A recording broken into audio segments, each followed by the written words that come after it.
Yo chat, it's your boy Amir and I'm back with another video chat. In this video I'll be showing you guys some settings that you actually need to turn on in eFootball 2026 to maximize your gameplay chat. Like I've seen many videos of gameplays and actually I watched a lot of video and those videos actually helped me also.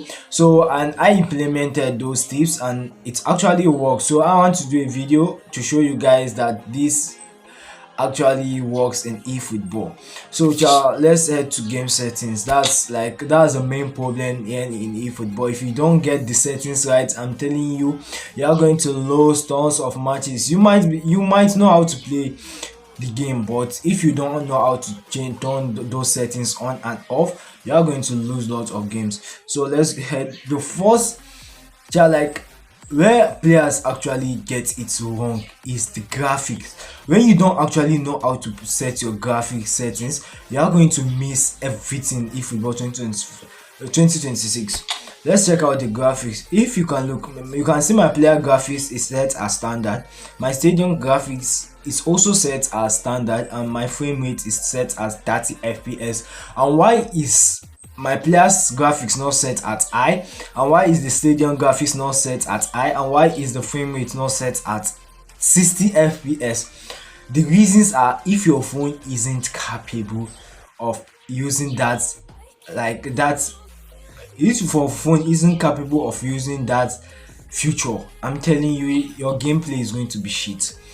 Why is my graphic, like my graphic is set as standard? Because when I set the game at high graphics, because my phone is not capable of like playing eFootball at a higher capacity.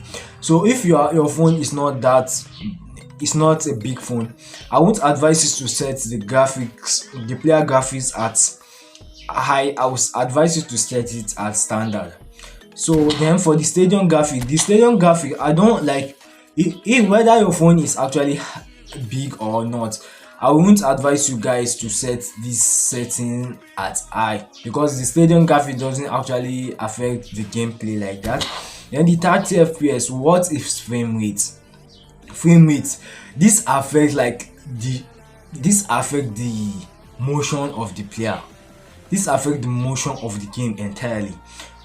When it's set at 60 fps, the game will be fast, like moving fast without no lag. Any lag that happens, it's as a result of internet connection.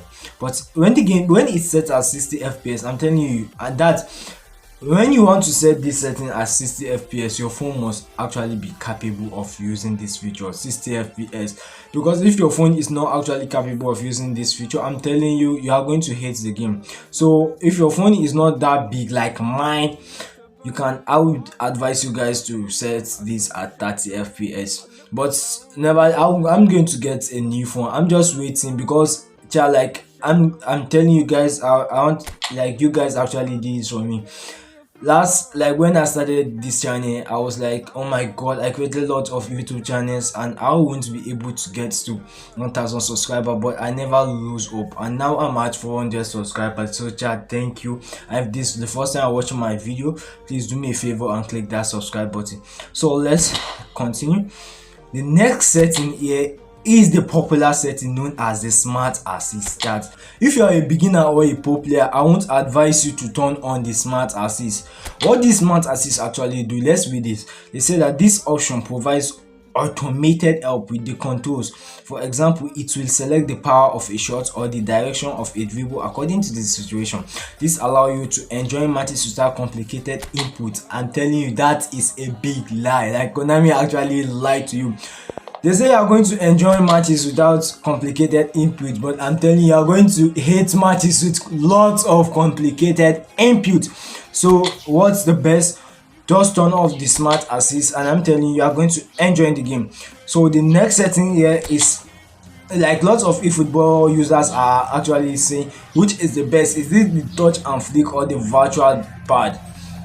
The best here is the virtual pad. Because touch and flick, it's very hard. I don't even know how to use it. I will not like, I've tried it once and it didn't work for me. So I won't advise you guys to use it. Just use a virtual pad. Then the directional stick. Yeah, you can set this at you can make the directional stick type, like you can put it at fix or you can put it at move. It depends, or you can even off it so that it won't show on the screen. What is the directional stick? It is the left analog stick, like the move that moving that button that actually moves the player. That's the directional stick. You can keep it at fix just to see like the whole view of the pitch, and you can keep it at move. But I would advise you to leave it at move. Then the cursor change, let it be assisted. Your cursor change should be assisted, and that's the best.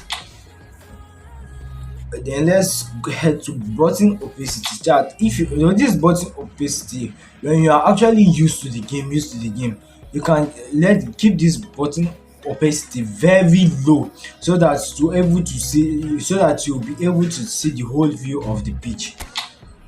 Then the player name, I actually like my cursor type, like the player name to be showing. I actually like the player name to stream. Then these are the attacking options. You can see attack slash defense level. Leave this on.